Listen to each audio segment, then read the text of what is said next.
Vamos a comenzar. Antes de comenzar, quiero recordarle que se están vendiendo los CDs. Los CDs los vendemos para esto, hermano, para darle mantenimiento al equipo, para darle mantenimiento al sistema. Hay unos CDs ya quemados. Si hay un CD, hay una prédica que no está quemada, usted deje ahí su nombre, deje el dinero, diga cuál prédica, si era la del domingo pasado o la de este domingo, y para el siguiente domingo los muchachos se la van a tener lista. Estamos con Nehemías. Antes de arrancar, déjeme recordarle dónde estamos. Hemos venido hablando de Nehemías. Lo vimos primero que era un copero, lo vimos que era un esclavo, lo vimos como la visión vino a golpear y a confrontar a Nehemías. Después de eso encontramos que Nehemías ora, ayuna. Vemos que hace una oración muy especial.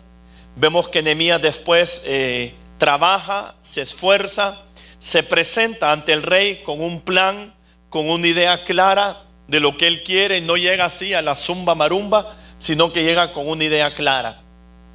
Después que le presenta la idea clara, vemos que el rey es tocado, es impactado por la visión, y yo creo que es impactado por la capacidad que tuvo Nehemías para planificar lo que quería hacer. Yo me imagino que el rey haber dicho: Inés, este es el copero, el bartender de mi reino, el que me sirve las copas. ¿En qué momento se desarrolló este muchacho? ¿Y qué capacidad para presentarme un plan, para presentarme un proyecto? Y yo me imagino que el rey quedó impresionado. Después de esto vemos que Nehemías sale hacia Jerusalén. Sale con madera del rey, sale con todo un séquito de guardias del rey que lo van resguardando, protegiendo. Llega a Jerusalén. El domingo pasado hablábamos acerca de caminar en éxito, lo que es el éxito, la diferencia entre los beneficios del éxito o las manifestaciones del éxito, pero el éxito verdadero. Y hablábamos acerca de Nehemías, y hablábamos que el éxito Nehemías lo obtuvo, y el éxito usted y yo lo obtenemos mientras estemos parados en el centro de la voluntad de Dios. La manifestación del éxito vendrá posteriormente, pero no es la manifestación del éxito en sí el éxito, sino el mantenerse parado en la voluntad de Dios. ¿En qué momento obtuvo Nehemías el éxito? Cuando aceptó la visión, la creyó, la hizo suya, invirtió, dedicó, peleó, buscó, la presentó y se encaminó en la visión que el rey le había dado. ¿Me explico? ¿Me dice amén? Lo demás eran los resultados y el beneficio del éxito. Vemos entonces que Nehemías llega a Jerusalén. Llega y dice que por 3 días no habla con nadie, no se reúne con nadie, y lo que hace es caminar alrededor de la ciudad. Le da una vuelta a la ciudad, le da otra vuelta, y por 3 días analiza y ve todas las ruinas y ve toda la condición de la ciudad. Y en base a eso se presenta ante el pueblo. Después que ha hecho un análisis, es un hombre que pensaba mucho, que analizaba las cosas antes de emprender o de hablar. Convoca al líder del pueblo, les presenta su plan y les dice: levantémonos y edifiquémonos. Y vemos cómo todo el pueblo se levanta a edificar con Nehemías. Llegamos al capítulo 3. Si usted lee el capítulo 3, se va a encontrar en el capítulo 3 que nos empiezan a describir por familias, por personas, por barrios, por colonias, como usted lo quiera llamar. Nos empiezan a hablar acerca de cómo toda la gente se unió al proyecto y empiezan a construir. Que los Flores empezaron a construir por el lado oeste, que los Venegas empezaron a construir allá por la 21, que los Sierra empezaron a construir allá por el Luarque, que los Russell empezaron a construir allá por la parte del Bosque, que los Young empezaron a construir allá por la parte de la Alameda, y empieza a mencionar los nombres, que los Tilwat se levantaron y empezaron a construir, que los Barahona se levantaron, que los Chirinos se levantaron, y empieza a mencionar los nombres de todo lo que empieza a hacer cada familia. Ahora en esta mañana yo quiero entrar en el mensaje que Dios ha puesto, y déjeme finalizar con esta parte de la introducción. Todos están trabajando, todos están animados, todos están levantando aquel muro. ¿Qué cree usted que se viene? El ataque del enemigo. Y empieza el enemigo porque mire, toda visión y todo proyecto va a tener una oposición. Así que en esta mañana yo quiero hablar acerca del siguiente mensaje. Y el mensaje de esta mañana se llama: la visión atrae la adversidad. La visión que Dios te da siempre va a traer la adversidad.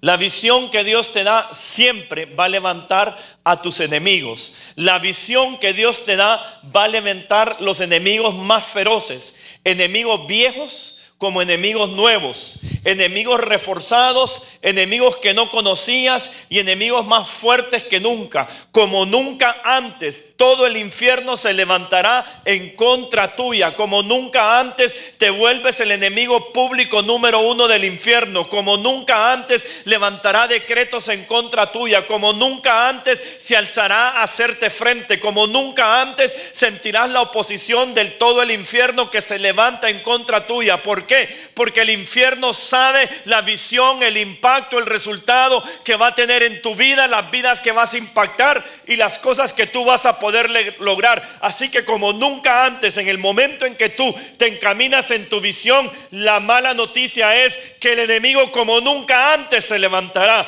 Pero la buena noticia es que es necesario que se levante la adversidad, porque hasta que se levanta la adversidad y hasta que se levante el enemigo tuyo, entonces tu potencial es retado. Se pone una demanda sobre tu potencial y entonces saldrá el verdadero tú, saldrá lo que Dios ha depositado en ti. Entonces se podrá manifestar realmente lo que Dios ha puesto en ti. Mientras no haya esa demanda, mientras no haya esa opresión, mientras no haya esa situación que esté adversa en contra tuya, lo que está dentro de ti está inerte. Pero es hasta el momento en que se levante el enemigo que entonces se va a levantar todo el potencial que Dios ha puesto en ti. Quiero invitarlos entonces a que vayamos a Nehemías capítulo 4. Nehemías capítulo 4.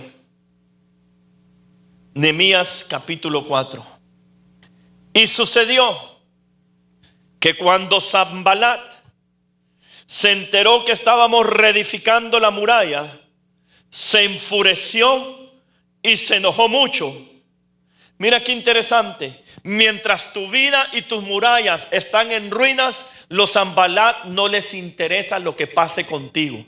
Poco les importa. No eres nadie. No importas, no hueles ni hieres. Pero en el momento en que tú te enfocas en tu visión, en el momento en que tú empiezas a levantar las cosas que están mal, en el momento en que tú empiezas a poner orden, que empiezas a alinear tu vida, entonces el enemigo, los Sanbalat, se empezarán a levantar contigo. Y mira que no se levantó como quien dice: ay, voy a ir a hacerle guerra únicamente, sino que se levantó enfurecido y enojado. O sea que se levantó colérico, pataleando, echando espumas por la boca. Se levantó con todo el enojo y el enfurecimiento para ir a hacerles frente. Y burlándose de los judíos. Mira lo primero que hace. Se empieza a burlar. Habló en presencia de sus hermanos y de los ricos de Samaria y dijo: ¿qué hacen estos débiles judíos? Mira claramente las palabras que utiliza: débiles. El enemigo así nos dice cuando nos esforzamos en nuestra visión. ¿No es cierto? Si sos un débil, si nunca has podido, ¿y cómo lo vas a lograr? Si no tenés educación, si estás solo, si estás pobre, si no tenés quien te apoye, si no tenés trabajo, si no podés ni escribir, ni hablar bien, no tenés carro. Mira que sos muy alto, que sos muy chiquito, que sos muy gordo, que estás muy viejito, que estás muy joven, que no vas a poder, que no lo vas a lograr. ¿Qué hacen estos débiles judíos? ¿La restaurarán para sí mismos? ¿Podrán ofrecer sacrificios? ¿Terminarán en un día? ¿Harán revivir las piedras de los escombros polvorientos, aún las quemadas? Qué sarcástico, ¿verdad? Se estaba burlando completamente de la situación en que ellos se encontraban. Y empezó a ridiculizarlos, como decirle: ¿y cómo te vas a levantar? ¿Y de dónde te vas a levantar? Si las ruinas de tu vida es imposible que las levantes, tantas veces que has tratado, tantas veces que has hablado sobre el asunto, es imposible que las puedas levantar. Y no solo se levanta él, sino que se levanta otro. Y se levanta Tobías el amonita, que estaba cerca de él, y dijo: aún lo que están edificando, si un zorro saltara sobre ello, derribará su muralla de piedra. O sea, en otras palabras, descalificó lo que ellos estaban haciendo. No, hombre, Leo, ¿qué? ¿Te metiste en ese cursito? No, hombre, si no vas a lograr nada. No, ¿y cómo eso que estás haciendo si es pérdida de tiempo? ¿Y para qué? Si lo estás haciendo tú, ¿para qué? Si no va a valer la pena. Si eso con el primer viento que pase se va a caer. ¿Sabe lo que le estaba diciendo? Si por ahí pasa corriendo un zorro, se va a caer ese muro. Está tan debilucho. Risa nos da, mejor dejen de hacer lo que están haciendo. ¿Le suena familiar? Cuando el enemigo se levanta en contra suya. Ahora me llama la atención. Saben que durante toda esta historia, durante todo este tiempo que hemos estado estudiando Nehemías, hemos encontrado a Nehemías haciendo oraciones cortas u oraciones largas, oraciones profundas, oraciones directas. ¿Se recuerda, por ejemplo, cuando Nehemías ora y pide perdón por los pecados? ¿O se recuerda cuando Nehemías está por presentarse al rey y le dice: Señor, dame éxito? Pues mire este mismo Nehemías, esta oración que hace. En Nehemías 4, versículo 4 dice: oye, oh Dios nuestro, cómo somos despreciados. Devuélvele su oprobio sobre sus cabezas y entrégalos por despojos en una tierra de cautividad. Hay tanto que aprender de este hombre de Dios. Óigame, qué oración más fuerte. No andaba con cosas. Él sabía la adversidad con la que se estaba encontrando, las intenciones y lo perverso de los corazones de las personas que se estaban levantando. Que se levantó, estaba bien seguro. Mire que se levanta y dice, y levanta un decreto y dice: contra aquel que se ha levantado en mí, contra aquel, Señor, manda sobre su cabeza, confúndelo, vergüenza, manda vergüenza sobre él. Y dice que caiga en tierra de cautividad y en despojo. Qué palabras más fuertes las que tenía Nehemías. Qué hombre más bien enfocado.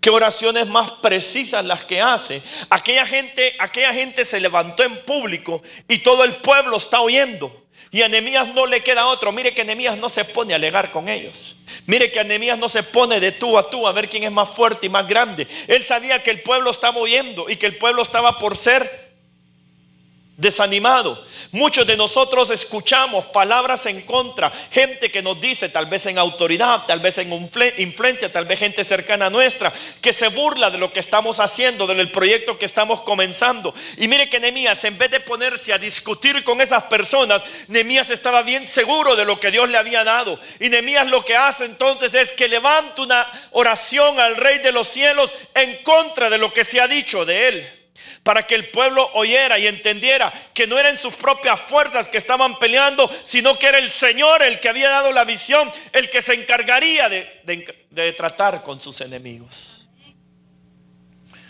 ¿Qué es lo que hace en primer lugar entonces la adversidad? Yo he tratado de resumir algunas cosas y lo saco más de mi contexto personal.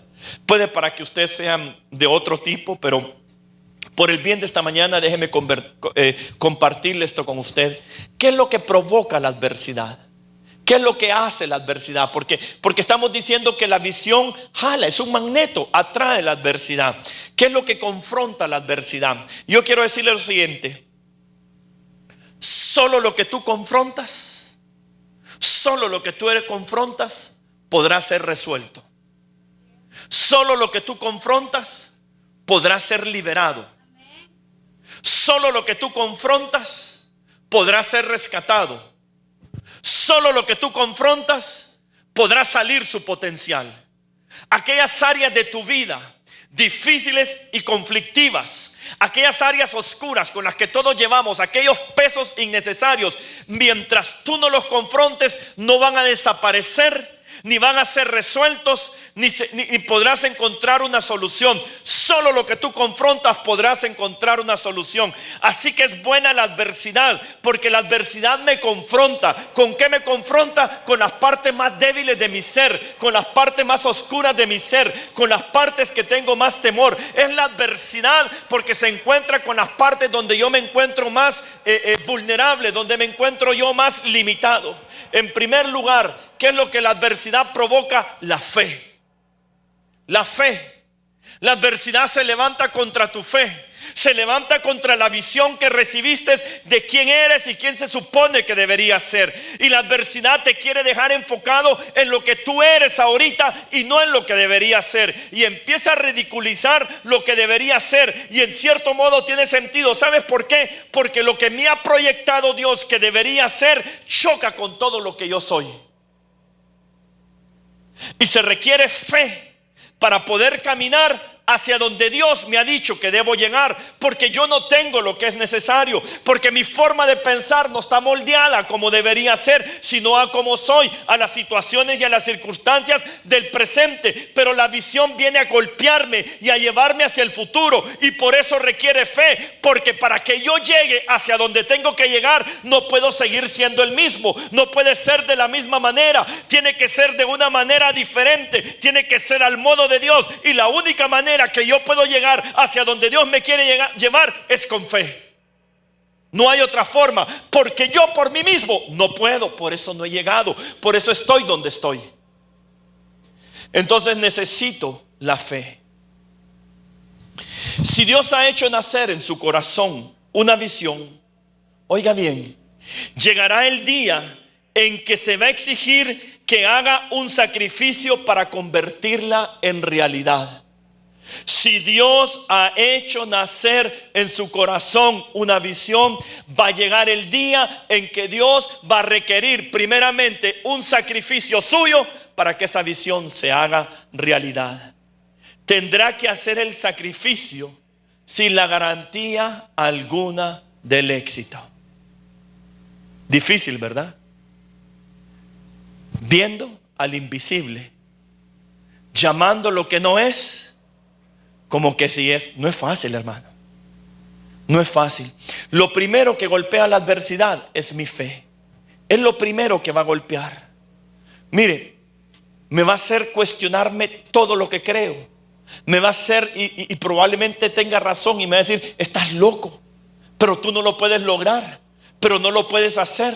¿En qué estás pensando? ¿Qué ha pasado por tu mente? ¿Cómo crees que lo vas a lograr? ¿Cómo vas a llegar ahí? No tienes la educación, no tienes los recursos, no tienes los medios, no conoces la gente. ¿Cómo vas a alcanzar tu sueño? Mírate a ti mismo, mira tu pasado, mira los errores que has cometido, mira dónde estás, mira cómo estás estancado, si estás endeudado, si no tienes estás separado, estás solo, sos una madre soltera. ¿Cómo es posible si ni siquiera los que tienen un hogar formado donde hay un padre y una madre lo pueden lograr? No, ese sueño es para alguien como Rockefeller, para alguien tal vez que tenga mucho dinero. No, ese tal vez tienes que tener un apellido Atala o un apellido Rosenthal. Estás loco, tú no lo puedes hacer, no tienes los medios. Realmente, mire que la visión va a confrontar mi fe. La adversidad que provoca la visión confrontará mi fe. Mire, toda visión que valga la pena seguir va a exigir sacrificio y riesgo. Se le va a pedir que abandone el bien presente por el mejor en potencia. Se le va a hacer necesario dejar lo que es cómodo y familiar para abrazar lo incómodo. Mire, la visión lo va a llevar a que usted deje el presente cómodo, lo que usted ya conoce, por un probable, por un posible. ¿Está conmigo? ¿No es cierto? Aquí yo sé lo que tengo. Allá solo es una visión, solo es un sueño que Dios me ha dado. Y dejar todo lo que tengo, lo que aquí tengo seguro, por un probable, por una posibilidad que suceda, requiere fe, hermano. Requiere fe, hermana. Requiere fe. ¿Qué otra cosa provoca la adversidad? ¿Qué otra cosa levanta en mí personalmente? Primero, se confronta con mi fe. En segundo lugar, yo no sé ustedes, Pero todos en algún lugar, debajo de la cama o en el closet o en algún lugar muy profundo de nuestro ser, tenemos ciertos temores. ¿No es cierto? Todos tenemos temores. Gente que tiene temor a morir, gente que tiene temor a morirse y dejar a los hijos solos, gente que tiene temor al fracaso, gente que tiene temor a comenzar algo, gente que tiene temor a ser ridiculizado, gente que tiene temor a la crítica, gente que tiene temor a que nadie lo apoye. Todos de alguna manera o alguna otra forma tenemos temores. La adversidad, cuando tú vas caminando en tu visión, la adversidad confrontará tus temores. Todos tenemos temores de alguna u otra forma. Tenemos áreas en las que somos débiles, en las que nos sentimos inseguros. Todos tenemos temores. Todos tenemos temor. Es que aquí estoy seguro, aquí tengo mi trabajo, aquí como sea, tengo problemas, pero yo ya aprendí a manejar esta situación. Y Dios me está pidiendo que haga un giro, que me enfoque hacia allá, donde no conozco, donde es desconocido, donde no tengo los recursos, donde no tengo la capacidad, donde no tengo el conocimiento. Y Dios me está pidiendo que me mueva hacia allá. Realmente me da temor. ¿Y qué tal si me estoy equivocando? ¿Y qué tal si no es de Dios? ¿A cuántos no les ha pasado que han tomado una decisión, que Dios les ha hablado, que han venido bien emocionados en un congreso, en un tiempo de oración, y toman una decisión, y cuando ha dado un par de pasos, empieza usted a dudar sobre la decisión que tomó y empieza a preguntarse? Y no es cierto que cuando tenemos dudas sabemos a quién ir a preguntar. Yo tengo un amigo que es muy inteligente. Cuando él quiere tomar una decisión y él sabe por qué rumbo irse, él sabe a qué personas ir a preguntarle. ¿Verdad que tal y tal cosa? ¿Verdad que Dios lo permite? Sí, hermano, Dios lo permite, no se preocupe. ¿Verdad, hermana, que tal y tal cosa? Que usted en su experiencia, ¿verdad? No, hermano, tiene razón, así lo haga. Ay, qué bien, gracias, Señor, me has hablado. Vengo seguro porque tú me has hablado. Miren, todos tenemos temor de equivocarnos. Yo tengo temor de equivocarme. Yo tengo temor de lo que he comenzado no sea de Dios. Yo tengo temor que en lo que esté a lo mejor me equivoque. ¿Y si me equivoqué, Señor? ¿Y si no es tuyo? ¿Y si no es aquí? ¿Y sabe cuando vienen más temores? Usted está en este local, usted no sabe lo que sucede, está bien sentado, tiene aire acondicionado, pero el lunes cuando tenemos reunión de administración, pastor, fíjate que tal vez vamos a deber 2 meses de alquiler. Me habré equivocado, Señor. Estaré en el lugar equivocado. Ay, le pegan una demanda y fíjate que se arruinó la guitarra. Y le pegan otra demanda. Ay, fíjate que dice que el hermanito tal que ya no va a venir a la iglesia porque ahí no le gusta que es un cine, que las sillas, que por qué no se salen de ahí, se van de otro lado. ¿Será cierto, Señor, entonces que es el local el que hace santo el lugar y tu presencia? Y uno se empieza a preguntar y se empieza a cuestionar y a decir, ¿me habré equivocado, Señor? ¿Le ha sucedido? Y uno se empieza a preguntar. Mire, eso es lo que provoca la adversidad, mis temores. Ajá, ¿y quién no ha tenido temor? ¿Y funcionará esto? Y el riesgo que no funcione, y todo lo que estoy haciendo, y lo que voy a dejar, y lo que voy a invertir, y esta relación, y este proyecto, y este nuevo movimiento que estoy haciendo de mi familia, geográfico, yéndome a otra casa, o empezando un nuevo negocio, o esta relación, o esto que estoy haciendo, o esto de venir a sembrar, y el riesgo, el pistillo que tenía yo ahí guardadito, y el Espíritu me está hablando que lo siembre. Ay, pero vienen tiempos bien difíciles, y a mí apenas me ajusta el salario, y ¿cómo es eso que tengo que sembrar? Pero mejor no, lo voy a hacer cuando tenga dinero, cuando tenga el próximo año, dentro de 6 meses, cuando yo tenga. Señor, tú entiendes que ahorita no tengo, Señor, espérate que tenga un poquito más, y entonces yo voy a sembrar. Mire, requiere riesgo. Mis temores, mi capacidad. ¿Sabe qué es lo que sucede con la visión? Les soy honesto, que la visión viene a chocar con mi ser interior, porque en este momento yo soy Nehemías, un copero y un esclavo, y la visión me dice que yo soy un gobernador y libertador de Israel. Y cuando yo me veo aquí en mi condición actual y yo veo quien se supone que debo ser, yo digo, no tengo la capacidad. No tengo la capacidad. No estoy preparado. ¿Me explico? Viene a chocar conmigo y me da temor. Lo que yo no entiendo es que Dios me está mostrando únicamente el final, pero entre aquí donde yo estoy y donde debería de estar hay un proceso, y en ese proceso Dios me va a ir formando y me va a ir transformando. Y por supuesto que la visión viene a chocar, y lo primero que me da es temor, hermanos, porque yo no tengo la capacidad. ¿Alguien se ha sentido incapaz en algo? ¿Se ha sentido que no puede, que la situación es más grande? Gloria a Dios, porque todo lo puedo en Cristo que me fortalece. ¿Sabe también con qué viene a chocar la adversidad? Con mis obligaciones. Todos aquí de alguna manera tenemos ciertas obligaciones. ¿Qué quiero decir con esto? Todos tenemos obligaciones. Viene a confrontarse con mis obligaciones. Yo tengo responsabilidades. Usted tiene responsabilidades con el banco, tiene responsabilidades para pagar la casa, para pagar la escuela, para pagar la educación de los hijos. ¿No es cierto? Para el colegio, para darle la comida de la loncherita. Todos tenemos obligaciones, todos tenemos responsabilidades. Y cuando la visión viene a golpear con mis obligaciones. ¿Qué le quiero decir con esto? Mire lo siguiente. Viene Nehemías y se levanta y le dice al pueblo que se tienen que levantar y edificar el muro. Y vemos que se levanta todo el pueblo a edificar el muro. Ahora, ¿qué piensa usted cuando oye que el pueblo se levantó y nos empieza a mencionar por familias que se empieza a levantar? ¿Sería que el pueblo no tenía nada que hacer? ¿Sería que no tenían responsabilidades? Déjeme llevarle un poquito al contexto. Esta era una sociedad agrícola. ¿Me explico lo que le digo? Ahí no habían fábricas de carro, ahí no habían bancos, ahí no había un distrito, un ministerio de educación que diera trabajo. Ahí la gente, la mayoría se dedicaba a la agricultura. ¿Qué significa esto? Que la mayoría de la gente no vivía en la ciudad porque la ciudad estaba en ruinas, sino que vivían afuera, sembraban. ¿Qué comían? De lo que sembraban, de lo intercambiaban. Si yo me dedicaba a cuidar ovejitas, la lana la vendía. Por la lana me daban tal vez arrocito, por la lana me daban avena, por las ovejitas entonces me daban leche. O sea, era una sociedad de intercambio. ¿Me explico lo que le estoy diciendo? Todos vivían ocupados. Cuando usted lee en la Biblia que todos empiezan a edificar y a construir el muro, significa que alguien de la familia se tuvo que quedar trabajando en las obligaciones diarias mientras el otro iba a trabajar el muro. Cuando el otro venía de trabajar al muro, tenía que venir a atender las obligaciones de la casa mientras el otro lo iba a relevar a atender el muro. ¿Qué significa? Mire, la visión va a venir a chocar con mis obligaciones, con las cosas que tengo aquí. A usted no le va a gustar venir el martes a las 6 de la tarde al discipulado. Le va a chocar, no le va a servir. Y mire lo siguiente, el 99% de la gente que está viniendo al discipulado o está trabajando o está muy ocupada. Qué interesante.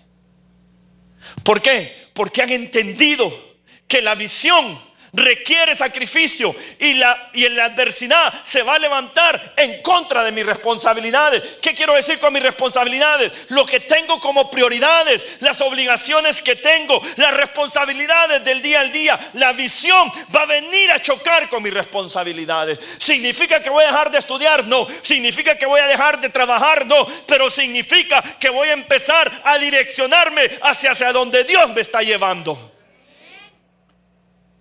Yo le aseguro que hubo muchas familias que le dijeron: no, Nehemías, te apoyamos en todo lo que querrás, pero disculpanos, fíjate que ahorita es tiempo de sembrar papayas. Ahorita es el tiempo de las papayas y no podemos ir. Está bien, hermano, no hay problema. Fue donde la otra familia: sí, es tiempo de sembrar papayas. ¿Sabe qué voy a hacer? Voy a mandar a mi hijo que vaya 2 horas, de ahí que se venga. De ahí me voy a ir yo otras 3 horas. De ahí me voy a venir y va a ir mi hijo. Y así vamos a estar, pero no vamos a dejar de trabajar en la visión que hemos creído. Y el problema de la gente en sus visiones personales, que las obligaciones diarias y las tareas diarias que tú tienes que realizar te amarran, te entretienen tanto que estás aquí y no hay lugar para moverte, que no te permiten dirigirte hacia la visión que Dios te ha puesto. Estás ocupado en el día a día. Yo no te estoy diciendo que te vuelvas irresponsable. Te estoy diciendo que te enfoques hacia dónde quieres ir. Porque como hablaba hoy con varias personas, si tú sigues haciendo lo que sigues haciendo, llegarán 3, 4 años y vas a voltear a ver y decir: wow, ya todo el mundo se graduó de la universidad y yo sigo con la misma excusa.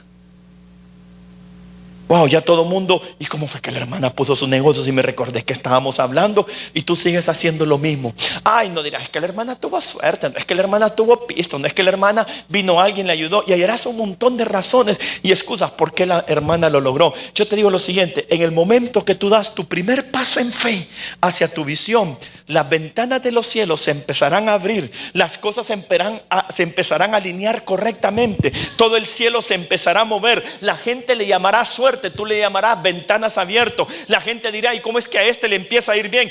Porque a los que aman a Dios, a los que caminan de acuerdo a su propósito, pero todas las cosas ayudan a bien. Entonces tú empezarás a ver cómo todo se empieza a alinear, empieza a aparecer gente, empieza a aparecer oportunidades, te empiezan a aparecer demandas, trabajos, te empieza a aparecer provisión, te empiezan a aparecer nuevos proyectos, te empieza a aparecer gente que cree en ti, empiezas a caminar, y cuando menos recuerdas, si volteas a ver para atrás, dirás a ti mismo: cuando di aquel primer paso creyendo en la visión que Dios me había dado, fue el momento mismo en el que el cielo abrió las puertas sobre mi vida.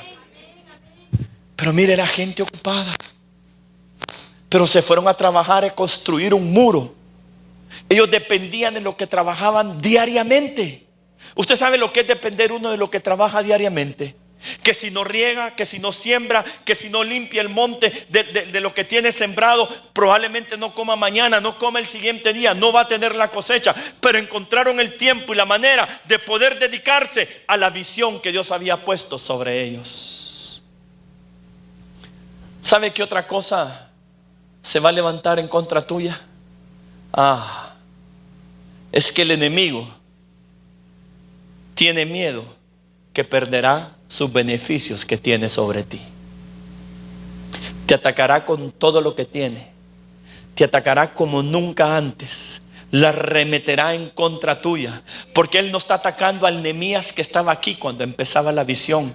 Él está atacando al Nehemías que él ya vio al final de la visión. ¿Me explico lo que te estoy diciendo? Porque Dios llama lo que no es como que sí es, porque Dios llama las cosas, el final, desde el principio. ¿Me explico lo que te digo? Por eso el Señor Jesús, cuando se encontró con Simón, le dijo: ya no te llamarás más Simón, sino que te llamarás Pedro. Le dijo Cefas. ¿Por qué? Porque él llama lo que no es como que sí es, porque él llama el producto final. Por eso cuando se encontró con Jacob, le dijo: tú has sido Jacob y tu vida es un desastre, pero yo te doy una visión diferente. A ti en el cielo se te conoce como estás allá ubicado al final de la visión, como lo que tú eres, como Israel. ¿Saben qué es el problema? Que la visión confrontará al tirano, a mi enemigo. La tiranía de mi enemigo no le gusta, porque él le gusta tenerme aquí.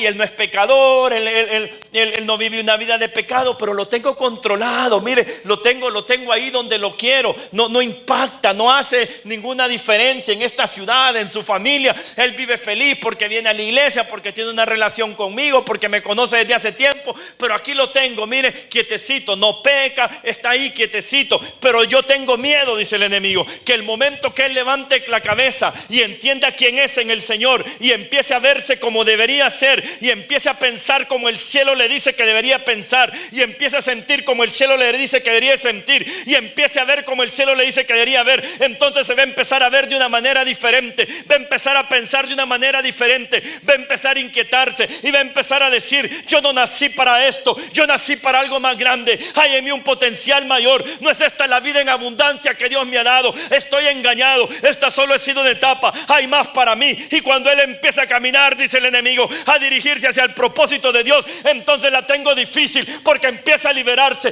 porque empieza a soltarse, porque pierdo mi influencia sobre él, porque ya no voy a poder maniatarlo y tenerlo como antes. Va a empezar a impactar su círculo cercano, va a empezar a impactar su círculo mediano, va a empezar a impactar afuera, y no lo puedo dejar y no lo puedo soltar. Mejor que esté ahí quietecito donde está. Porque en el momento que empiece a creer, se me libera, le va a dar sentido a la vida y su propia identidad. ¿Sabe qué también provoca la adversidad? En mi caso, la incertidumbre. Qué difícil, hermanos, qué difícil. Déjeme abrirle mi corazón y contarle. Y quiero basarme en la vida de una muchachita adolescente que todos nosotros conocemos. Esta joven adolescente tuvo una experiencia increíble. Se le aparece un ángel y le dice a esta muchachita adolescente, le dice: de tu vientre saldrá un fruto y se llamará Jesús. el Mesías, el Salvador de las naciones. Y me llama mucho la atención la respuesta que le da esta jovencita. Mire que esta jovencita no le dijo, ¿el qué? Yo. ¿Qué? Mire qué interesante. Y esa es la parte más importante. Mire, si hay algo es la incertidumbre. Yo quiero que usted entienda esto. Dios a ti tiene un llamado muy específico para cada uno. Mire que María no dudó. No le dijo el qué. En ningún momento dudó que iba a quedar embarazada. La pregunta de María es la pregunta lógica: ¿cómo lo harás? Y le contestó el ángel: para Dios no hay nada imposible. ¿Sabe que ese es el problema más grave que tenemos? Dios se preocupa en darle el qué al quién, a mí, darme el qué. ¿Me explico? Darme la visión. Lo demás ya no es parte mía. El cómo Él lo hará, yo no tengo control. Déjeme darle un ejemplo. Hace 2 años, hace 3 años, cuando arrancamos, cuando comenzó este ministerio, Dios solo nos dio una visión. ¿Cómo lo iba a lograr? Yo no sé. Yo no sabía cómo lo iba a traer a usted. Yo a usted ni lo conocía. Yo no sabía cómo iba a venir aquí Mauricio. Yo no sabía cómo iba a venir aquí Celeste. Yo no sabía cómo iba a venir aquí Alejandro. Si usted me preguntaba hace 3 años, ¿y quiénes van a venir? No sé. ¿Y cómo lo va a hacer el Señor? No sé. ¿Y cómo lo va a hacer el Señor mañana? No lo sé, pero es que ese no es mi problema. El problema no es el cómo. El problema es enfocarme en el qué me ha llamado el Señor. ¿A qué me ha llamado? ¿Para qué me tiene aquí en la tierra? ¿Para qué estoy aquí en la tierra? ¿Cuál es el propósito que existe? El cómo no es asunto mío, ese es asunto de Él. ¿Cómo lo va a lograr? ¿Cómo lo va a traer a usted? ¿Cómo va a traer a más? ¿Cómo va a traer a miles? Ese es problema de Él. ¿Cómo lo va a hacer? No sé. Y ese es el problema con la visión. Mire, el problema que tenemos con la visión es que no sabemos el cómo, pero no nos corresponde saber el cómo. ¿Me explico lo que digo? Esa es la parte de Dios. Yo lo que sé es lo que Él me ha llamado. ¿Cómo va a venir aquí más gente mañana? Lo ignoro. ¿Quiénes van a venir? Lo ignoro. ¿Cómo los va a traer el Señor? Lo ignoro.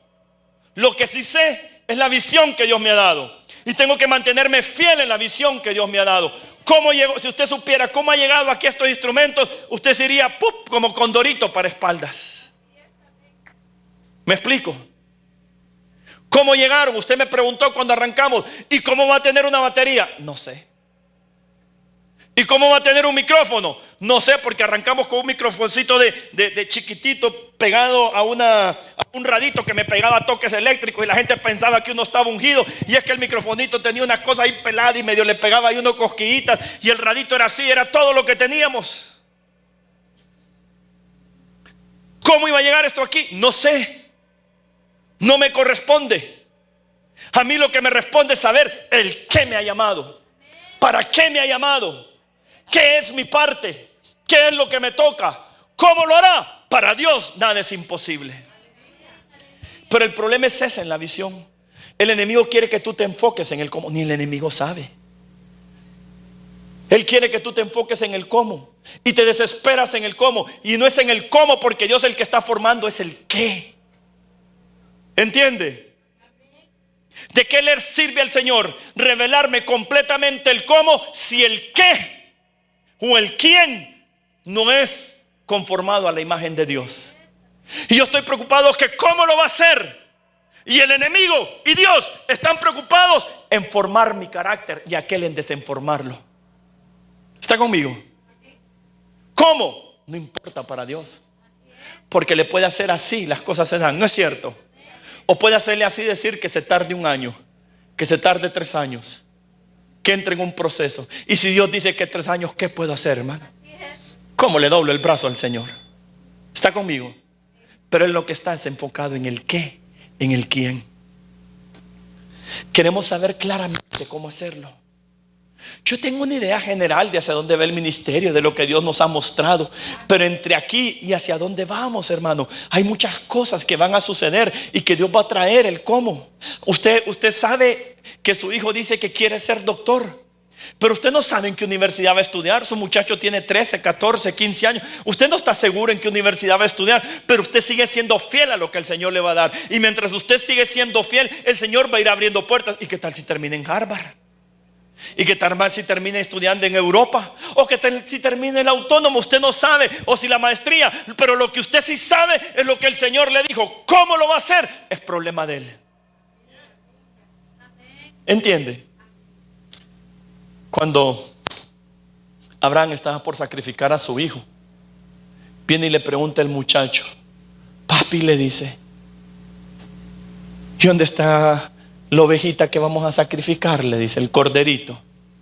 Y le dice Abraham: el Señor se proveerá. El cómo es del Señor. Ese es problema de él. ¿Cómo lo va a hacer? Pero el enemigo quiere que tú y yo nos enfoquemos en el cómo, porque no lo sabemos. Porque el Señor solo nos da una visión clara. Mire, Nehemías solo sabía que Dios lo había llamado para ser libertador y para ser el gobernador de Jerusalén. ¿Cómo se iban a dar las cosas? Dios no se las reflejó de un todo, pero se fueron dando paso a paso. Pero él se mantuvo fiel. Él mantuvo la vista en el autor y consumador. Él mantuvo la vista en la fe que Dios le había dado. Y a medida que entraba en cada etapa, Dios le iba revelando cómo actuar en cada etapa. Pero Nehemías no sabía que allá se iba a levantar Sanbalat, que se iba a levantar el otro. No sabía que se iba a desanimar el pueblo. No sabía que iba a llover. No sabía si podía venir un tornado y botarle todo lo que había hecho. Él no sabía el cómo. Él lo que sabía era que Dios lo había llamado y que el Dios del cómo se iba a ocupar de cómo iba a ir proveyendo cada situación. ¿Sabe qué es el problema que tenemos? Que lo que yo tengo es hasta donde me revela la visión.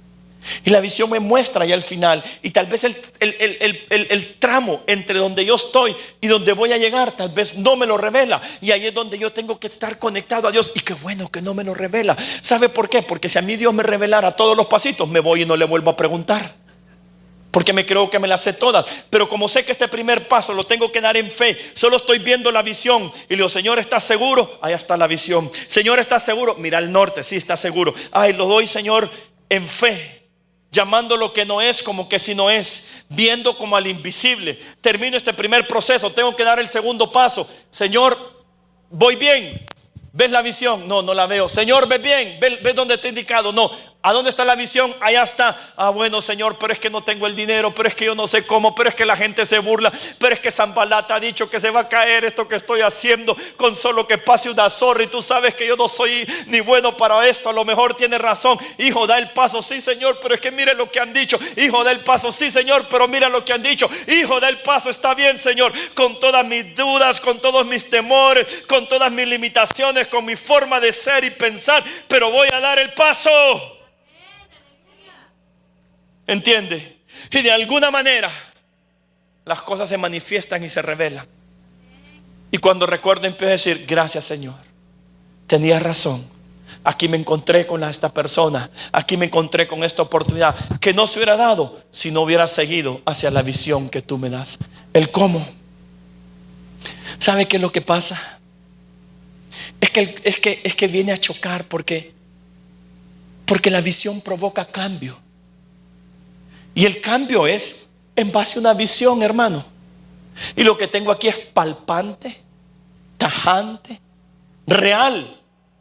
Y aquello es un supuesto. Aquello es una visión. Y aquello provoca cambio. Y a nadie le gusta el cambio. A ninguno nos gusta el cambio. Mejor me quedo aquí, fregado pero contento, como dicen allá. Que es mentira del enemigo, ¿no es cierto? Es mentira. No tengo por qué estar fregado, ni contestarme porque estoy fregado. ¿Me dice amén? Lo único lugar donde yo puedo estar contento es en el centro de la voluntad de Dios, independientemente de la adversidad. Por eso usted ahora puede entender cuando David dice: aunque pase el valle de sombra y de muerte, no temeré mal alguno, porque tú estarás conmigo. Sí, Dios está conmigo cuando yo camino de su voluntad. Pero qué triste, hermano, que usted tenga que pasar el valle de sombra y de muerte cuando está fuera del propósito de Dios. ¿Me explico? Qué difícil cuando lo tenga que afrontar solo. El problema es que exige cambio. Y lo otro que molesta es que por alguna razón el Señor se reserva el derecho de no darme los detalles, por detalles, de cómo llegar. Se reserva el derecho. Le vuelvo a repetir: si me lo da, Adiós, Señor, le digo, nos vemos allá. Me adelanto, porque esa es la tendencia nuestra, ¿no es cierto? La manera que dependemos de Dios, ¿no es cierto que cuando nos sentimos incapacitados, inseguros, cuando estamos sobre nuestro límite, cuando las aguas las tenemos aquí, pero mientras las aguas están aquí, ¿no es cierto? Si con esto yo puedo caminar, yo me las arreglo, yo soy suficiente. Gracias, Señor, porque me da fuerzas y puedo seguir adelante, aunque no esté caminando dentro de la voluntad de Dios. Mire, el problema es que el Señor no me da los detalles. Hay vacíos, hay cosas en que soy ignorante. ¿Por qué? Porque es algo nuevo a lo que me está llamando. Yo me imagino, Nehemías se pone a pensar, usted, copero, Dios mío, ¿y yo qué sé de construcción? ¿Y si me queda chueco? Y lo que dijo Sanballat, te lo dije, Señor, yo no sé de construcción. A lo mejor tienen razón. ¿Será que me equivoqué? Que no puse la cantidad suficiente de cemento y por eso se está burlando. A lo mejor será que la madera no era ahí. ¿Será que no era así como decía? ¿Será que era de otra forma? No le ha pasado. Y se empieza a preguntar, ¿por qué? Porque hay detalles, hay vacíos. Y Dios a propósito deja esos lugares de ignorancia, esos lugares donde usted, mire, con lo único que camina es con un sentir. Y hay momentos en la vida que lo único con que camina es con un sentir. Su espíritu conectado con el Espíritu de Dios. Como que le pegue una piedra y que va a salir de agua de una piedra. Lo que puede salir es granito, terrestre, tierra, grava, agua de una piedra. ¿Dónde se ha visto? ¿Entiende lo que le digo? ¿Cómo que removamos la piedra? Si Lázaro lleva 3 días, apesta. Mire, hay cosas que solo con el sentir, porque irán en contra de la lógica, irán en contra, la gente no lo entenderá. Y la única manera como Dios no da los detalles es que te deje esas cosas en ignorancia, las deja como escondidas. Por eso usa la palabra revelar. De ahí viene, de algo que está escondido, de algo que no ha sido apartado, que no ha sido revelado, que está ahí. Está ahí, yo no lo veo, pero el hecho que yo no lo vea no significa que está ahí. ¿Me explico? Ha visto que cuando van a inaugurar algo, que ponen una placa, ponen un trapo y entonces lo tiene velado. El hecho que ese trapo esté ahí no significa que esa placa no esté ahí. Y entonces en el momento de inauguración usted ve que quitan ese trapo, ese manto que está tapando. Entonces, ¿qué es lo que están haciendo? Están revelando lo que está ahí. Así es, mira, hay cosas que Dios tiene y Él quiere que tú aprendas a caminar. ¿A caminar con qué? Con tu conexión con Dios, a caminar en fe, en tu relación con Dios, conectado con Dios. ¿Me explico lo que le estoy diciendo? Hay alguien aquí que puede entender. Hay alguien aquí que entienda que hay cosas que no van a tener sentido, que hay cosas que nadie las va a comprender, que por eso necesitas pasar en la presencia de Dios, que por eso necesitas tener una relación personal con Él diaria, que por eso necesitas tener comunión con Él, porque en el momento que dejas de tener comunión dejarás de conectarte con Él, y en el momento que dejas de conectarte, de por sí lo que me ha pedido es difícil, imposible, mucho más grande de mi capacidad o de lo que yo pueda hacer. Entonces tengo que estar conectado con el Rey de Reyes y Señor de Señores, porque la única manera que puedo lograr eso que es tan difícil, que pueda ver al invisible Dios, que pueda llamar lo que no es, de la única manera es conectado con el Dios de los cielos. De otra manera no lo logro.